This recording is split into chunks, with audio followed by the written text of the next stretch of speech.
کو سمجھاؤ، مگر جب حضرت مولانا بدرالدین اجمل صاحب دعوت برکاتہ نے دارالعلوم واسکٹی اور اس کے بعد مبانی اور اس علاقے میں اس زمانے کی سب سے کامیاب تحریک دیوبند کے انتہائی جلیل القدر اور عظیم ہستی حضرت مولانا سید حسین احمد مدنی شیخ الاسلام نور اللہ مقدمہ کے آنے کا تذکرہ کیا، تو میں نے کہا کہ اس مناسبت سے یا ایھا الذین آمنوا اتقوا اللہ وکونوا مع الصادقین کو سمجھنے اور سمجھانے کی ضرورت ہے۔ عام طور پر ہم جس دور سے گزر رہے ہیں اس دور میں لوگ یہ سمجھتے ہیں کہ بزرگوں کے پاس بیٹھنے سے اور بزرگوں کی مجلس میں جانے سے اور بزرگوں کے کسی علاقے میں آنے سے کوئی زیادہ فائدہ نہیں ہوتا۔ ابھی 2 دن پہلے ایک سفر کے دوران ایک صاحب نے سوال کیا کہ مولانا یہ بیٹھ سے کیا فائدہ ہوتا ہے اور یہ بزرگوں کے پاس بیٹھنے سے کیا فائدہ ہوتا ہے؟ تو اس سے وہ فوائد حاصل ہوتے ہیں جن فوائد کو انسان کبھی آسانی کے ساتھ سمجھ نہیں سکتا۔ اکبر الہ آبادی نے بڑا جاندار شعر کہا اس سلسلے میں، نہ کتابوں سے نہ واضحوں سے نظر سے پیدا، دین ہوتا ہے بزرگوں کی نظر سے پیدا۔ واقعتاً ہم پر زمین ہندوستان کی تاریخ کا اگر جائزہ لیں تو جہاں جہاں اللہ رب العزت نے پچھلے 300 سالوں میں علماء اور بزرگوں نے دین کو بھیجا، وہاں پر دین کی بہار اسی طرح سے نظر آئی۔ جیسے دارالعلوم دیوبند، اس کے سلسلے میں بیان کیا جاتا ہے کہ وہ جگہ ہے جہاں پر سید احمد شہید رحمۃ اللہ علیہ اور ان کا قافلہ اپنے زمانے میں گزرا اور وہاں پر اس نے قیام کیا، تو ان کے اس قیام کی برکت سے اللہ رب العزت نے دارالعلوم دیوبند کی بنیاد وہاں پر ڈالی۔ جس تحریک نے اس پوری دنیا میں ایسے زمانے میں جس زمانے میں عربوں نے بھی اسلام کی ایسی قدر نہیں کی جیسی کرنی چاہیے، جہاں سے اسلام کا نور پورے کائنات پوری دنیا میں پھیلا، اس جگہ پر بھی اسلام سے لوگ دور ہونے لگے۔ ایسے دور میں اللہ رب العزت نے اس سرزمین ہندوستان کو اپنے دین متین کی خدمت کے لیے قبول کیا۔ یہ اسلام کے کسی معجزے سے کم نہیں، اس لیے کہ کہاں ہندوستان اور کہاں عربستان دونوں کے درمیان عظیم سمندر حائل رہے، مگر اللہ کے رسول صلی اللہ علیہ وسلم نے اپنے زمانے ہی میں اس کی بشارت دی تھی کہ مجھے سرزمین ہندوستان سے خوشبو محسوس ہو رہی ہے، جس کو علامہ اقبال نے بھی اپنے بہت سارے اشعار میں ذکر کیا ہے۔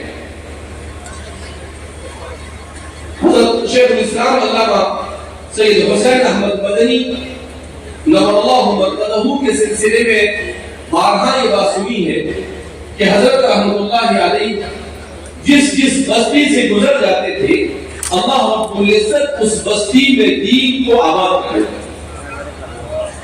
ہمارے گجرات کے علاقے میں بھی متعدد بار حضرت کا آنا ہوا۔ میں چند سالوں پہلے بروج ضلع میں گیا تو وہاں پر مجھے بتایا گیا کہ جن گاؤں میں حضرت کا قیام ہوا ان گاؤں سے بدعات اور خرافات بالکل ختم ہو گئی۔ فرماتے ہیں کہ ایک گاؤں راستے میں ایسا آیا جو بدعات کا گھر تھا، تو حضرت نے لوگوں سے کہا تھا کہ جب یہاں پر پہنچے، حضرت بیل گاڑی میں سفر کرتے تھے، اس زمانے میں گاڑیاں نہیں تھیں، تو کہا کہ جب وہاں پر پہنچے تو مجھے اٹھا دینا، مگر حضرت سوئے ہوئے تھے۔ لوگوں نے حضرت کو اٹھانے کو مناسب نہیں سمجھا اور وہاں سے گزر گئے، حضرت کا قیام نہیں ہوا، تو آج 50 سال کے بعد بھی وہاں سے بدعات کا خاتمہ نہیں ہو سکا۔ تو اسی لیے ہمارے طلباء، علماء اور ہم لوگوں کو اس بات کو سمجھنے کی ضرورت ہے کہ انسان کی زندگی میں اگر سب سے زیادہ مؤثر کوئی چیز ہو سکتی ہے تو وہ ہے صالحین کی صحبت، نیک لوگوں کی صحبت۔ نیک لوگوں کی صحبت کی اس اسلام کے نظام کو آج کا مسلمان آہستہ آہستہ فراموش کر رہا ہے۔ اللہ کے رسول صلی اللہ علیہ وسلم جس دین کو لے کر آئے، اس دین کو دنیا کے چپے چپے تک پہنچانے کا کام کس نے کیا؟ حضرات صحابہ کرام رضوان اللہ تعالی علیہم اجمعین نے۔ حضرات صحابہ کو صحابی کہا گیا، اس کا مطلب ہی ہے رسول اللہ صلی اللہ علیہ وسلم کی صحبت بابرکت سے فیضیاب ہونے والا۔ اسی لیے کہتے ہیں کہ جو اللہ کے رسول صلی اللہ علیہ وسلم کی مجلس میں ایک بار حاضر ہو جاتا تھا، وہ ولایت کے سب سے اونچے مقام پر فائز ہوتا تھا۔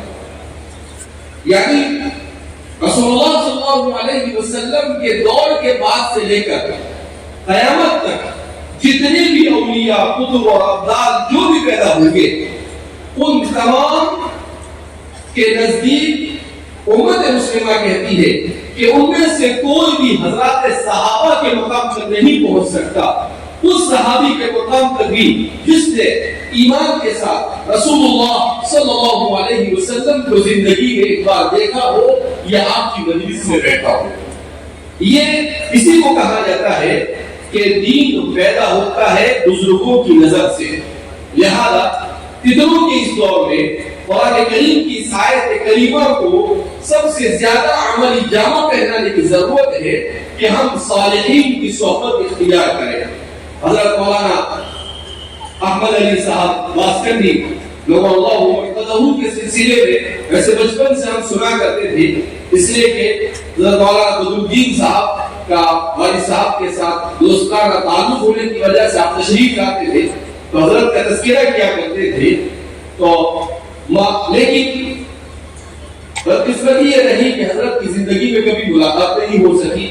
البتہ اللہ رب العزت نے اس جگہ تک پہنچا دیا جہاں پر آپ نے اس بہترین گلشن کو آباد کیا۔ آج دنیا میں کون سوچ سکتا ہے، یہاں پر آنے کے بعد یہ محسوس ہوتا ہے کہ اسلام اتنا بڑا معجزہ ہے کہ انسانی تاریخ میں قرآن اور اسلام سے بڑا معجزہ کوئی رونما نہیں ہوا۔ کہاں پر ہندوستان اور ہندوستان کے بالکل ایسے کنارے پر آسام واقع ہے اور وہاں پر بھی دین کی ایسی بہار، یہ صرف اور صرف اسلام کی برکت ہے۔ اسی لیے آپ کے مؤرخ نے ابھی کچھ سالوں پہلے کتاب لکھی انہا النبوہ، تو مجھے تعجب ہوا کہ یہ کیا کتاب ہے۔ میں نے اس کتاب کو خریدا، تقریباً 900 سے زیادہ صفحات پر مشتمل کتاب تھی۔ اس کتاب میں انہوں نے اس کا جو نام رکھا اس کی وجہ تسمیہ بیان کی کہ اس کتاب کا نام انہا النبوہ کیوں رکھا۔ اس نے کہا، مصنف نے لکھا مؤلف نے کہ انہا النبوہ اس کا نام اس لیے رکھا کہ رسول اللہ صلی اللہ علیہ وسلم جب فتح مکہ کے لیے تشریف لائے اور آپ صلی اللہ علیہ وسلم کے ساتھ 10 سے 12 ہزار صحابہ کا لشکر تھا، تو ابو سفیان نے دیکھا کہ اتنے عظیم لشکر کے ساتھ، پورے جاہ و جلال کے ساتھ رسول اللہ صلی اللہ علیہ وسلم مکہ مکرمہ کے قریب پہنچ چکے ہیں، تو اس نے عباس سے کہا کہ اے عباس، آپ کے بھتیجے کی بڑی شان ہے، ان ابن عمی کا شأن، کہ آپ کے بھتیجے کی بہت بڑی شان ہے، دیکھو آپ کے بھتیجے کو اللہ نے کہاں سے کہاں پہنچایا۔ مگر قربان جائیے سیدنا حضرت عباس رضی اللہ تعالیٰ عنہ پر انہوں نے بڑا تاریخی جملہ اس موقع پر کہا۔ آپ نے کہا یہ میرے بھتیجے کی شان نہیں، انہا النبوہ، یہ نبوت کی برکت ہے کہ اللہ رب العزت نے میرے بھتیجے کو نبوت سے سرفراز کیا۔ کیوں کہ حضرت عباس سمجھ رہے تھے کہ ابو سفیان چونکہ ابھی وہ مکمل طور پر اسلام کو نہیں سمجھ سکے ہیں، لہذا اس بنا پر ابو سفیان ابھی بھی اپنے قریشی تفوق کو برقرار رکھنا چاہتے ہیں، اسی لیے وہ کہہ رہے ہیں ان لِلْإِبْنِ أَمْرِكَ شَأْنًا، وہ آپ نے فوراً اس کا اقرار کیا، کہا یہ عصبیت نہیں چلے گی، انہا النبوہ، یہ نبوت کی شان ہے، اس کے علاوہ کچھ بھی نہیں۔ رسول اللہ صلی اللہ علیہ وسلم کی اسی نبوت کی ہم جلوہ اور اسی نبوت کی برکتوں کو آج 1500 سال کے بعد پورے زمین آسمان پر بھی محسوس کر رہے ہیں، اور قیامت تک کی برکتیں جاری وساری رہیں گی انشاءاللہ۔ یہ میرے اور آپ کے لیے سعادت کی بات ہے کہ اللہ رب العزت نے مجھے اور آپ کو ایسے نبی کے ساتھ منسلک کیا کہ اس سے افضل ہوئے زمین پر اللہ کی مخلوق میں کوئی پیدا نہیں ہوا۔ ہمارے علماء دیوبند کی شان ہی یہ تھی کہ وہ قرآن سے عشق کرنے والے، ہمارے علماء دیوبند کی شان یہ تھی کہ وہ رسول اللہ صلی اللہ علیہ وسلم سے عشق کرنے والے، حضرت شیخ الہند رحمۃ اللہ علیہ اور آپ صلی اللہ علیہ وسلم کی محبت کا ایسا سوار کی حضور کا عشق اور محبت ایسے سوار تھی کہ آپ نے جو شعر کہا رسول اللہ صلی اللہ علیہ وسلم کی محبت میں، اردو میں کوئی شاعر آج تک ایسا شعر نہیں کہہ سکا۔ آپ نے کیا کہا؟ جنت کو مخاطب کرتے ہیں، اے جنت میں نے مانا کہ تجھ میں حور و قصور رہتے ہیں، اے جنت میں نے مانا کہ تجھ میں سب کچھ رہتے ہیں، اے جنت میرے دل کا طواف کر، میرے دل میں حضور رہتے ہیں۔ مان جائیے کیسی محبت، جنت کو مخاطب کرتے ہوئے کہتے ہیں کہ جنت میرے دل کا طواف کر، اس لیے کہ میرے دل میں رسول اللہ صلی اللہ علیہ وسلم کو جگہ دی گئی ہے۔ حضرت شیخ الاسلام علامہ سید حسین احمد مدنی اور اللہ مرتضی کے بارے میں بھی آتا ہے کہ آپ رسول اللہ صلی اللہ علیہ وسلم کے روز اطہر کے سامنے بیٹھ کر آپ نے 17 سال تک حدیث پاک کا درس دیا، تو آپ کہتے تھے چمکتا رہے تیرے روزے کا منظر، دمکتی رہے تیرے روزے کی جالی، ہمیں بھی عطا ہو وہ شوق ابو ذر، ہمیں بھی عطا ہو وہ جذبے بلالی۔ تو اللہ کے رسول صلی اللہ علیہ وسلم کی محبت اگر 1300-1400 سال کے بعد امت کے اندر میں اس طرح سے پائی جاتی ہے تو ان صحابہ کی دلوں میں کیسی ہوگی جن صحابہ نے حضور کی رفاقت حاصل کی۔ اسی لیے وہ کہا کرتے تھے بیٹا ابی و امی یا رسول اللہ، آپ اور ہمارے ماں باپ قربان ہوئے اللہ کے رسول صلی اللہ علیہ وسلم۔ اس لیے ہمیں بھی ہمارے ان بزرگوں کے نقش قدم پر چلنے کی ضرورت ہے۔ قرآن کریم کی نسبت پر ہم یہاں پر جمع ہوئے ہیں۔ قرآن کریم یہ اللہ کی وہ مقدس کتاب ہے جس کو کہا جاتا ہے المعجزۃ الخالدہ، ایسا معجزہ جو قیامت تک باقی رہے گا۔ قرآن کریم نے صاف چیلنج کیا پوری دنیا کے انسانوں کو فاتوا بسورۃ من مثلہ، کہ تم اپنے اس کی مثل کوئی ایک سورت لے کر آ جاؤ۔ قرآن کہتا ہے وَادْعُوا شُهَدَاءَكُم مِّن دُونِ اللَّهِ إِن كُنتُمْ صَادِقِينَ، اور تم جتنے ہو سکتے ہیں اپنی مدد کرنے والے دنیا بھر کے شاعروں کو جمع کر دو، دنیا بھر کے خطیبوں کو جمع کر دو، دنیا بھر کے جتنے بھی ذہین اور فقیر لوگ ہو سکتے ہیں ان سب کو جمع کرو اور سب مل کر اِنَّا أَعْطَيْنَاكَ وَالْعَصْرَ قُلْ هُوَ اللَّهُ جیسے ایک چھوٹی سی سورت بنا کے بتاؤ۔ 1400 سال سے زیادہ کا عرصہ ہوا، آج تک قرآن کے اس چیلنج کو کوئی قبول نہیں کر سکا۔ اسی لیے یہ کتاب مقدس ہے۔ اس کتاب کو اللہ رب العزت نے الفاظ، معانی اور ہر اعتبار سے ایسا نازل کیا، ایسی بابرکت کتاب کہ اس کا پڑھنا، اس کا سمجھنا، اس پر عمل کرنا اور اس کے پیغام کو انسانیت تک پہنچانا، یہ انسان کے لیے دنیا اور آخرت میں کامیابی کا اہم ترین راستہ ہے۔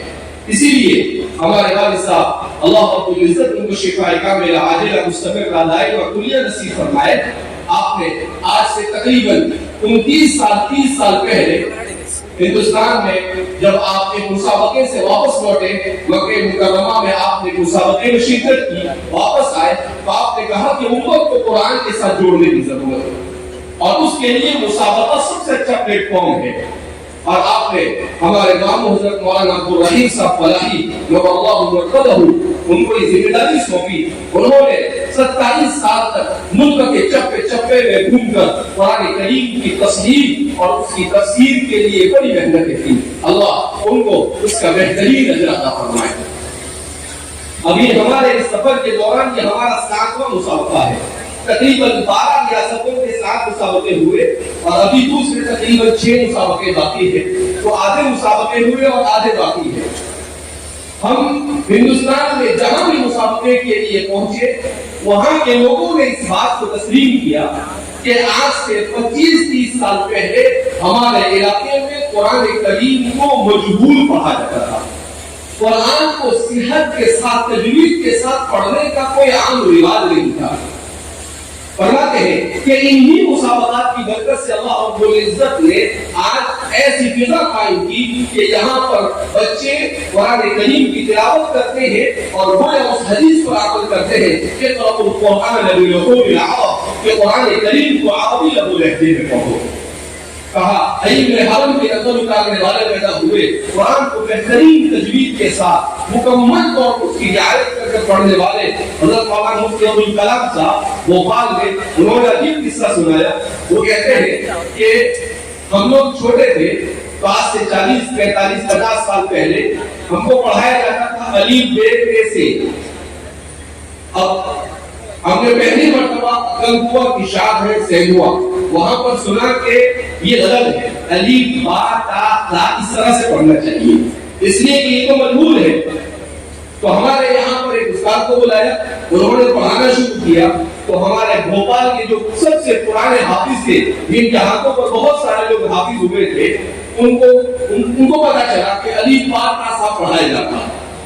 تو وہ اپنے کو لے کر وہاں پر پہنچ گئے اور کہا کہ یہ غلط ہے. اور اس کے بعد مفتی ابوالکلام صاحب کہتے ہیں کہ مجھے بلایا اور کہا کہ بھئی یہاں جھگڑا ہو رہا ہے الف با تا یا الف ب ت کیا صحیح ہے. تو انہوں نے کہا کہ الف با تا صحیح. کہا کہ تم نے بھی میرے پاس پڑھا تو کیا میں نے تم کو غلط پڑھایا. کہا ہاں آپ نے مجھے غلط پڑھایا اس لیے کہ غلط ہے. قرآن کریم تو کہیں پر بھی مجہول نہیں ہے. پورے قرآن میں صرف ایک جگہ پر بسم اللہ وجرہا و مرساہا ہے, اس کے علاوہ کہیں پر قرآن کریم میں مجہول نہیں ہے.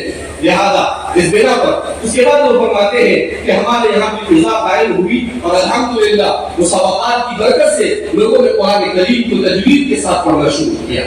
الحمدللہ آسام ہمارے یہاں پر اب تک کے جو 9 مسابقے ہوئے تقریباً زیادہ تر مسابقے کی قرآن کریم کی مکمل پڑھا میں پہلا نمبر آنے والا آسام والے تھے. اب تقریباً ایسا ہوا تو ماشاءاللہ مولانا ندوالدین اجمل صاحب, مولانا احمد علی صاحب اللہ مرتضی ان کے صاحبزادے اور مولانا یحییٰ صاحب اور بھی بہت سارے علماء ہیں جن کو ہم جانتے ہیں جن کے نام سے ہم واقف نہیں ہیں. ان سب لوگوں نے ماشاءاللہ ایسے دور دراز کے علاقے میں قرآن کے لیے محنتیں کی, ان اداروں کو قائم کیا. اللہ رب العزت ان سب کو دنیا اور آخرت میں اس کا بہترین اجر عطا فرمائے اور ہم سب کو قرآن کے ساتھ وابستگی نصیب فرمائے. قرآن کے ساتھ ساتھ امت کو اس وقت جس چیز کی سب سے زیادہ ضرورت ہے وہ ہے امت کے لیے تعلیم کی طرف توجہ دینا. اس لیے کہ ربنا آتنا فی الدنیا حسنہ وفی الآخرۃ حسنہ, ہمارے یہاں پر دین اور دنیا کو الگ نہیں کیا گیا. یہ دین اور دنیا کو الگ کرنے کا فلسفہ انگریزوں کے پاس ہے, دنیا کے دیگر مذاہب کے پاس ہے.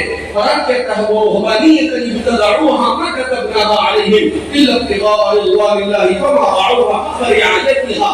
کہ انہوں نے یہ سارے طریقے اختیار کیے مگر اسلام جس دین کو لے کر آیا یہ دین کامل ہے. اليوم اکملت لکم دینکم واتممت علیکم نعمتی ورضیت لکم الاسلام دینا. یہ زندگی کے ہر شعبے کے لیے ہے کہ آپ تجارت کریں تو اسلام کے بتائے ہوئے طریقے کے مطابق, آپ زراعت کریں تو اسلام کے بتائے ہوئے طریقے کے مطابق, آپ علم حاصل کریں تو اسلام کے بتائے ہوئے طریقے کے مطابق, آپ نوکری کریں تو آپ علم کے حاصل اسلام کے بتائے ہوئے طریقے کے مطابق, ہر کام اسلام کے بتائے ہوئے طریقے کے مطابق کرنے کا مسلمان مکلف ہے.